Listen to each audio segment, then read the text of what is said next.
respected Director Sir, UGC, HRDC, EMU Aligarh, myself, Asna Qureshi, Assistant Professor, Chemistry Department, Bareilly college Bareilly.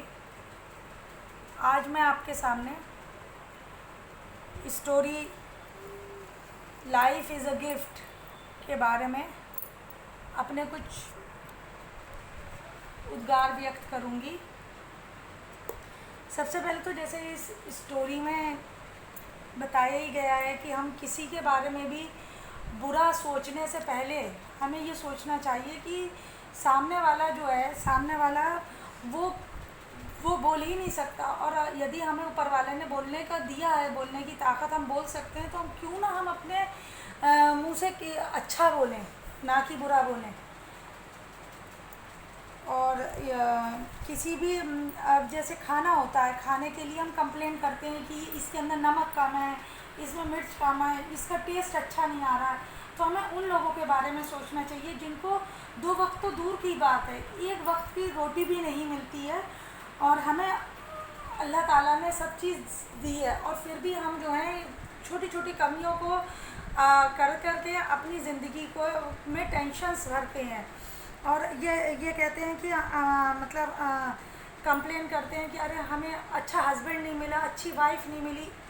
उसके बारे में सोचिए, वो लोग जो कि ऊपर वाले से रो रो के दुआ मांगते हैं कि उन्हें एक जीवन में एक साथी की ज़रूरत है, और उनकी ज़िंदगी में इतना अकेलापन है।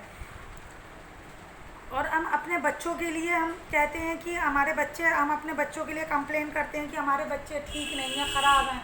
उन लोगों के बारे में सोचें कि जो बेचारे बेऔलादा हैं, जिनके पास कोई बच्चा ही नहीं है, और इसलिए शिकायत कर रहे हैं अपनी ज़िंदगी से हम कि हमारी ज़िंदगी में ये नहीं है, वो नहीं है। उनके बारे में सोचें जो कितनी जल्दी इस दुनिया से रुखसत हो गए और इस दुनिया में नहीं है, वो भरपूर इस ज़िंदगी को जी भी नहीं पाए, और हमें ज़िंदगी मिली है और हम यही कमियां उसमें तलाश रहे हैं, कंप्लेन कर रहे हैं, और ये कह रहे हैं कि हमारा घर छोटा है, हमारा घर गंदा है, हमारा घर अच्छा नहीं है। उन लोगों के बारे में सोचें जिनको घर तो बहुत दूर की चीज़ है, जो बेचारे रोड पर पड़े हैं, गली सड़क पर अपनी ज़िंदगी काट रहे हैं, और ये कोसने के बजाय कि हमें इतनी दूर ड्राइव कर जाना है, हम इतना थक जाते हैं, हमें रोज़ इतना करना पड़ता है। उन लोगों के बारे में सोचिए जो वही दूरी जो है अपने पैरों से पैदल चल कर के कर रहे हैं पूरी, और उनको साधन नहीं है कि वो कन्विंस कर सकें कि उनके पास इतने पैसे नहीं हैं, वो इतने पैसे नहीं ये चीज़ अफोर्ड नहीं कर सकते हैं, और हमारे पास अपना कन्वेंस है, और फिर भी हम इस चीज़ के लिए कह रहे हैं कि देखो हमें इतने परेशान हो जाते हैं, हमें ड्राइव करके जाना पड़ता है। और जब हम अपनी जॉब से बहुत ज़्यादा थकान हो जाती है हमें अपनी जॉब बुरी लगती है कि हमारी कैसी जॉब है जिसके अंदर इतना काम होता है, इतनी हमें थकान हो जाती है। उन लोगों के बारे में सोचिए जो लोग बेरोज़गार हैं, जो लोग डिसेबल्ड हैं, जिनके पास वो चीज़ें हैं ही नहीं, और जो लोग बार बार यही सोचते हैं कि काश के उनके पास हमारे जैसी जॉब होती तो वो कितनी अच्छी परफॉर्मेंस देते। और हम जो हैं बार बार हम ये सोचते हैं, हम दूसरे के सामने वाले की कमियां निकालते हैं कि उसने वो गलत किया या ये गलत किया, कभी अपने तरफ नहीं देखते हैं। जबकि इस दुनिया में कोई भी इंसान ऐसा नहीं है जो कि बिल्कुल ही जिसने कि कभी कोई गुनाह ना किया हो।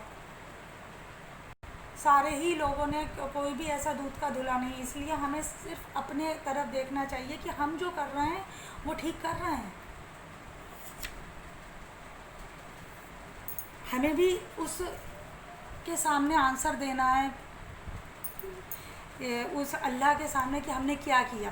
जब हम दूसरे की कमियां निकाल रहे हैं, उसकी कमियां निकालने से पहले हमें अपनी कमियां जो हैं वो दूर करने के बारे में सोचना चाहिए। और जब हम परेशान हो जाते हैं, डिप्रेस हो जाते हैं, तो अब हमें अपने चेहरे के ऊपर एक मुस्कुराहट रखना चाहिए कि हम ज़िंदा हैं और अब अच्छे से हैं। ज़िंदगी ऊपर वाले का दिया हुआ वो अनमोल तोहफ़ा है जिसका जितना शुक्रिया अदा किया जाए वो कम है। कुछ लोगों के लिए ये जीने की कला है जिसे जितना सुंदर बना सकते हैं बनाते हैं, और कुछ लोग इसे विज्ञान के रूप में इस्तेमाल करते हैं कि जितना उपयोगी बनाना चाहें हम उसे बना सकते हैं। इसलिए ये इस अनमोल तोहफे में ये जो ज़िंदगी जो है ऊपर वाला का दिया हुआ वो अनमोल तोहफ़ा है, जिसमें बहुत सी अच्छी यादें, अच्छे अनुभव, अच्छे पल होते हैं, और उसके साथ साथ कुछ हमारे कड़वी यादें, दुखी क्षण और ख़राब और कठिन अनुभव भी होते हैं। हमें इसको और ज़्यादा खूबसूरत बनाने की कोशिश करनी चाहिए, और हमें अपनी सोच को सकारात्मक रखना चाहिए। हमें ये सोचना चाहिए कि ऊपर वाले ने हमें सब कुछ दिया है। हमें अपने अंदर सेटिस्फेक्शन रखना चाहिए कि हम रात में सोते हैं, सुबह में आराम से उठते हैं, तो हमें तो सबसे पहले सुबह बिस्तर से उठने से पहले उसका शुक्रिया अदा करना चाहिए कि हम रात भर ज़िंदा रहे और तब हमने सुबह की पहली किरण देखी। और रात में भी सोने से पहले उसको थैंक्स बोलना चाहिए, और अपनी सोच को हमेशा पॉजिटिव रखना चाहिए, सकारात्मक रखना चाहिए। कि अब देखिए लॉकडाउन है, इसमें कितने ही लोगों के रोज़गार छिन गए हैं, लेकिन अल्लाह ताला ने हमें सर्विस दी है, हम लोगों की मदद कर पा रहे हैं। हमें इतना दिया है कि हम टैक्स पे कर पा रहे हैं, इनकम टैक्स दे रहे हैं, हाउस टैक्स दे रहे हैं, वाटर टैक्स दे रहे हैं, इलेक्ट्रिसिटी बिल दे रहे हैं।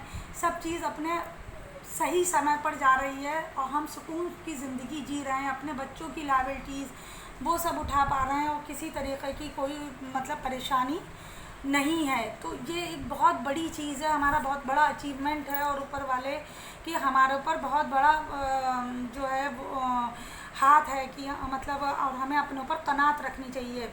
जब तक हम अपने ऊपर कनात नहीं रखेंगे तो हमें सेटिस्फेक्शन नहीं मिलेगा। जब हमें सेटिस्फेक्शन नहीं मिलेगा तो हम नेगेटिविटी की तरफ जाएंगे। नेगेटिविटी में कोई डेवलपमेंट, कोई प्रोग्रेस नहीं होती है, केवल हमारा डिक्लिनेशन होता है। हम लगातार पतन की तरफ जाएंगे, और हमारा दिमाग जो है वो क्रिएटिव होने के बजाय डिस्ट्रक्टिव हो जाएगा। हम अपना ही नुकसान करेंगे, हम किसी का नुकसान नहीं करेंगे।